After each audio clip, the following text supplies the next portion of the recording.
রাধে রাধে নমস্কার। আমি পৌলমীনাথ শাস্ত্রী আজকে চলে এসেছি মেষ রাশি এবং লগ্নের জাতক এবং জাতিকাদের আরও একটা প্রেডিকশন নিয়ে। তবে এটা মান্থলি প্রেডিকশন নয়, এই প্রেডিকশনটা হচ্ছে রাহুর প্রেডিকশন।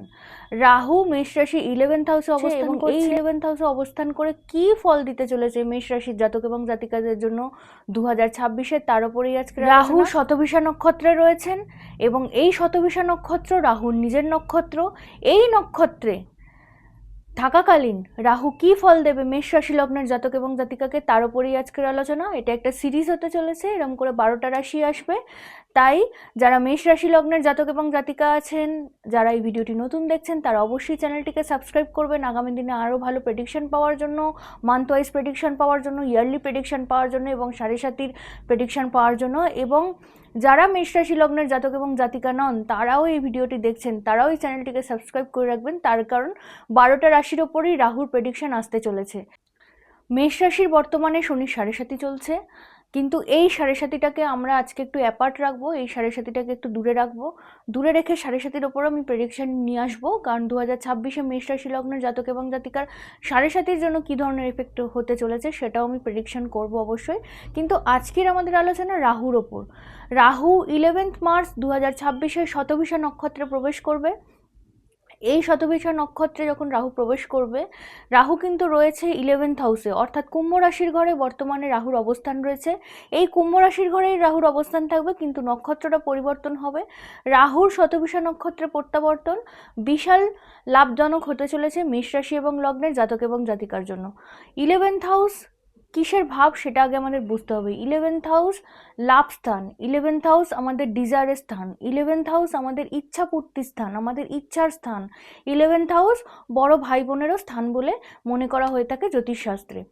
এই 11th হাউসে যখন রাহু রয়েছেন এবং 11th মার্চের পর যখন শতভিষা নক্ষত্রে প্রবেশ করছেন, রাহুর নিজের নক্ষত্র, রাহুর সবথেকে প্রিয় নক্ষত্র শতভিষা নক্ষত্র, এই শতভিষা নক্ষত্রে রাহু যখন প্রবেশ করছেন, তখন দারুণ শুভফল আনতে চলেছেন মেষ রাশি লগ্নের জাতক এবং জাতিকাদের জন্য। কারণ এই সময়, এই যে 11th মার্চ থেকে আগস্ট মাস পর্যন্ত যে সময়টা রয়েছে, যতক্ষণ অবধি রাহু শতভিষা নক্ষত্রে থাকছে, রাহু মেষ রাশি লগ্ন জাতক এবং জাতিকার ডিজায়ার ফুলফিল করতে চলেছে। কারণ ডিজায়ারের কারক গ্রহ রাহু, ইচ্ছার কারক গ্রহ রাহু, রাহু ভোগের কারক গ্রহ, আবার রাহু ভ্রমেরও কারক গ্রহ। তো রাহু রয়েছে এই 11th হাউসে।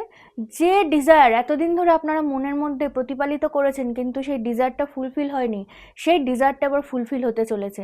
যে ইচ্ছা এতদিন ধরে, যে ইচ্ছাটার পেছনে আপনারা দৌড়ে বেড়াচ্ছিলেন, সেই ইচ্ছাটা কোনো না কোনো কারণে পূরণ হতে পারেনি, সেই ইচ্ছাটাও এবার পূরণ হতে চলেছে।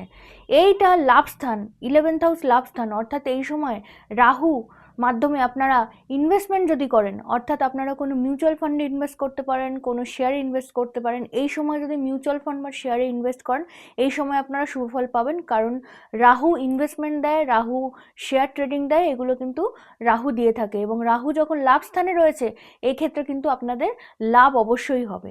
তবে রাহু বলতে বলতে আর একটা জিনিস যেটা বলতেই হয়, রাহুর বিপরীত কেতু। কেতু কিন্তু বর্তমানে 5th হাউসে অবস্থান করছে। 5th হাউস আমাদের লাভ রিলেশনের হাউস, 5th হাউস আমাদের সন্তানের হাউস, 5th হাউস আমাদের পড়াশোনার স্থান। এই ক্ষেত্রে কেতু যখন অপোজিটভাবে অবস্থান করছে 5th হাউসে, এক্ষেত্রে পড়াশোনার ক্ষেত্রে ভ্রম সৃষ্টি হবে, পড়াশোনার ডিট্যাচমেন্ট নিয়ে আসবে। আবার কিছু কিছু ক্ষেত্রে কেতুর অবস্থানের কারণে ডিপ নলেজও প্রোভাইড করবে, পড়াশোনায় কিন্তু ডিপ নলেজও আসবে, আবার পড়াশোনার ক্ষেত্রে ডিট্যাচমেন্টও আসবে। রাহু কখনো কখনো ইলিউশন সৃষ্টি করবে, ইলিউশনটা 11th হাউসের সৃষ্টি করবে, অর্থাৎ আচমকা কোনো সিদ্ধান্ত, আচমকা কোনো ইনভেস্টমেন্ট কিন্তু ক্ষতিরও সম্মুখীন করতে পারে আপনাদেরকে। এবার চলে আসছি কেতুর যে অবস্থানটা বলছিলাম, অর্থাৎ 5th হাউসে যখন কেতু অবস্থান করছে, লাভ রিলেশনের মধ্যে একটা ডিট্যাচমেন্ট তৈরি হবে, কখনো কখনো ছোটোখাটো ঝামেলা, মতানৈক্য এগুলো কিন্তু থাকবে। এবং পড়াশোনার ক্ষেত্রেও মন সংযোগের অভাব হবে, অর্থাৎ কনসেন্ট্রেশন আসবে না। কিন্তু যদি কোনো বিষয় আপনারা কনসেন্ট্রেটেডলি কাজ করতে পারেন, পড়াশোনা করতে পারেন, তাহলে কিন্তু সেই বিষয়টা ডিপ নলেজ দেবে, কারণ কেতু কিন্তু ডিপ নলেজের কারক। এবং এই সময়টায় রাহু কেতুর এই যে প্রভাব, এই প্রভাবে একদিকে যেমন মেষ রাশির তুমুল লাভ হবে, অন্যদিকে কিন্তু লাভ রিলেশনটা কোথাও না কোথাও একটু ডিসব্যালেন্স হবে। এই সময় লাভ রিলেশনের ক্ষেত্রে আপনাদের প্রচণ্ড মাথা ঠান্ডা করে সিদ্ধান্ত নিতে হবে এবং প্রচণ্ড বুঝে কথা বলতে হবে, বাক সংযমিতা কিন্তু রাখতে হবে। রাহুর নবম দৃষ্টি পড়ছে মেষ রাশির 7th হাউসে, অর্থাৎ ম্যারেড লাইফের ঘরে, দাম্পত্যের ঘরে।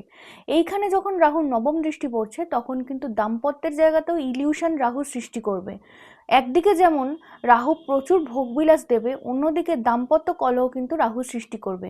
তাই এই সময়টা আপনাদেরকে ম্যারেড লাইফের ক্ষেত্রে অবশ্যই কিন্তু বুঝে চলাফেরা করতে হবে, কারণ ম্যারেড লাইফে আপনাদের দাম্পত্য কলহের যোগ পরিলক্ষিত হয় রাহুর নবম দৃষ্টির ফলে। তাই এই জায়গাটাকে প্রচণ্ড মাথা ঠান্ডা করে, প্রচণ্ড আপনার পার্টনার কি বলতে চাইছে সেইটাকে বুঝে আপনাকে সিদ্ধান্ত নিতে হবে এবং সেইটাকে বুঝেই আপনাকে মন্তব্য করতে হবে, কারণ বাক সংযমিতার অভাব এই সময় আপনাদের ম্যারিড লাইফে তুমুল অশান্তির সৃষ্টি করবে। একটা কথা সবার সাথে আমার শেয়ার করার আছে, সেটা হচ্ছে যে এই যে ফলাফলটা বললাম এটা শুধু রাহুর ফলাফল বললাম, কিন্তু আমাদের মাথায় রাখতে হবে এর সাথে সাথে আরও 8টা প্ল্যানেট রয়েছে, তাদেরও কিন্তু ফলাফল ভিন্ন ভিন্ন রয়েছে। এবং মোরওভার এটা যেটা বলছি এটা গ্রহের ট্রানজিটের ফলাফল বলছি, একটা রাশির ওপর কেমন যাবে, কিন্তু পার্টিকুলার মেষ রাশির কোনো ব্যক্তির কেমন যাবে সেটা কিন্তু ডিপেন্ড করছে তার পার্সোনাল বাচ্চাটার ওপর। এটা আপনারা সবসময় মাথায় রাখবেন, কারণ আমি কমেন্ট পড়ি, অনেক সময় অনেকের কনফিউশন হয় যে যেটা হয়তো বলছি সেটা হয়তো তার নিজের লাইফের সাথে মিলছে না, আবার অনেকের মিলেও যাচ্ছে। এটা মেলা না মেলাটা ডিপেন্ড করে সেই ব্যক্তির, সেটা মেষ রাশি লগ্নের জাতক এবং জাতিকাই হোক না কেন, কিন্তু প্রত্যেক মেষ রাশি লগ্নের জাতক এবং জাতিকার পার্সোনাল বাচ্চাটা কিন্তু আলাদা হয়, পার্সোনাল গ্রহের অবস্থান কিন্তু আলাদা হয়। কারণ মেষ রাশি লগ্নের জাতক এবং জাতিকা 10টা যদি ব্যক্তি হয়, সেই 10টা ব্যক্তি কিন্তু আলাদা আলাদা দিনে, আলাদা আলাদা নক্ষত্রে, আলাদা আলাদা তিথিতে এবং আলাদা আলাদা লগ্নে জন্মগ্রহণ করেছেন। সেই কারণে এবং তাদের পার্সোনাল যে বাচ্চাটা থাকে তাতে প্ল্যানেটারি পজিশনটাও কিন্তু আলাদা আলাদা থাকে। হতে পারে সেই 10টি ব্যক্তি কিন্তু মেষ রাশির ব্যক্তি, এক্ষেত্রে প্রত্যেকটি মেষ রাশির ব্যক্তির ক্ষেত্রে কিন্তু ফলাফল ভিন্ন আসবে। গ্রহের ট্রানজিটের প্রভাব কিন্তু অবশ্যই আপনারা পাবেন, কিছু কিছু ক্ষেত্রে পুরোটাই পাবেন, কিছু কিছু ক্ষেত্রে 50% পাবেন এবং কিছু কিছু ক্ষেত্রে তার কম বা বেশি পাবেন। এটা ডিপেন্ড করবে পার্সোনাল বাচ্চাটার উপর। আমরা যে প্রেডিকশনটা করে থাকি সেটা কিন্তু গ্রহের ট্রানজিটের ফলে কি ফল আসবে সেই রাশির উপর, তার উপর প্রেডিকশন করা হয়ে থাকে। তাই এটা নিয়ে কেউ কনফিউজড হবেন না, এটাই আপনাদের কাছে রিকোয়েস্ট থাকলো। সকল মেষরাশি লগ্নের জাতক এবং জাতিকাকে আমার অনেক শুভকামনা রইল। সকলে ভালো থাকবেন, সুস্থ থাকবেন, সুন্দর থাকবেন এবং অবশ্যই যেহেতু শনি 7.5 চলছে এবং আপনারা মঙ্গলের জাতক, মেষ রাশির জাতক, মেষ রাশি ফায়ার, মেষ রাশি এনার্জি, মঙ্গল এনার্জি, তাই আপনারা অবশ্যই হনুমান চল্লিশা পাঠ করতে ভুলবেন না এবং দরকার হলে বজরং বাণটাও পাঠ করতে ভুলবেন না। সকলে ভালো থাকবেন, সুস্থ থাকবেন, সুন্দর থাকবেন। জয় মা তারা, জয় মা কামাখ্যা।